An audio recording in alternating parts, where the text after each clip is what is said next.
એકતા અને શાંતિ અને એકતાના પ્રતીક અહીંયા પણ જોવા મળી રહ્યા છે। કાલુપુરથી અન્ય સંવાદદાતા પાયલ પણ આપણી સાથે જોડાયેલા છે। તંબુ ચોકીથી નિર્મલ આપણી સાથે જોડાયેલા છે। પાયલ, પહેલા આપની પાસે આવી, હવે રથયાત્રા નિજ મંદિરે પરત ફરવા માટે નીકળી ચૂકી છે, કાલુપુર પહોંચી પણ ચૂકી છે। ઘણા બધા દ્રશ્યો, ઘણા બધા રંગો આપણે જોયા અને એમાં કોમી એખલાસના રંગો પણ આપણે જોયા। આપ જ્યાં ઉપસ્થિત છો ત્યાં કેવો માહોલ?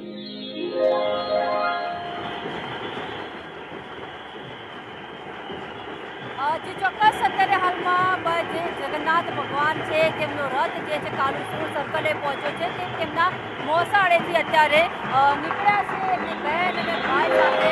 અત્યારે તમને આ દ્રશ્યો જે છે બતાવી દઈએ કે જે પ્રકારે અત્યારે બંને ત્રણે રથ જે છે તે 1 બાય 1 આવી રહ્યા છે અને એક સાથે 3 રથ જોવા મળે છે। અદ્ભુત જે નજારો કહી શકાય તે સામે આવ્યો છે। અત્યારે હાલમાં જે વાત કરવામાં આવે તો મોટી સંખ્યામાં હજુ પણ લોકો જોડાયેલા છે। લોકોનો ઉત્સાહ છે હજુ પણ ઓછો નથી થયો।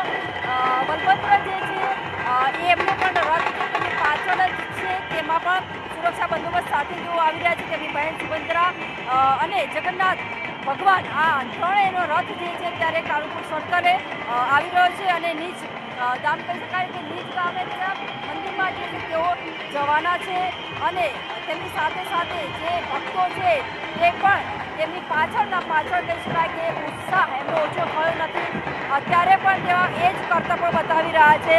અખાડાના જે કર્તવ્યો બતાવવામાં આવી રહ્યા છે તે પણ કરી રહ્યા છે। જે લોકો છે તેમના ઉત્સાહ જોવા મળી રહ્યો છે ભગવાનના દર્શન કરવા માટે। હજુ પણ લોકોની ભીડ જે છે તે ઓછી નથી થતી।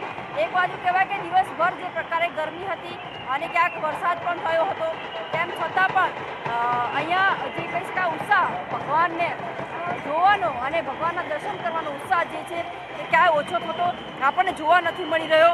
16 કિલોમીટરની આ યાત્રા રથયાત્રાને બંદોબસ્ત પણ કરવામાં આવી રહ્યો છે। તમામ પ્રકારની સુરક્ષા વ્યવસ્થાઓ જે કરવામાં આવી છે। હવે આ રથ જે છે તે આગળ જશે અને પોતાના નિજ મંદિર ખાતે જશે, પહોંચવાના છે। ત્યારેથી દરિયાપુર વિસ્તારમાં આ રથ જે છે તે નીકળશે।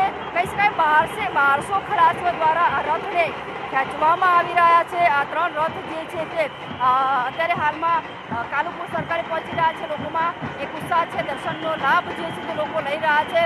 જે પ્રકારે વાત કરવામાં આવે તો જે લોકો તેમની સાથેની ભક્તો જે છે તે આજુબાજુમાં રહી રહ્યા છે, તેમની સેવા કરી રહ્યા છે। લોકોને પ્રસાદ છે વહેંચવામાં આવી રહ્યો છે।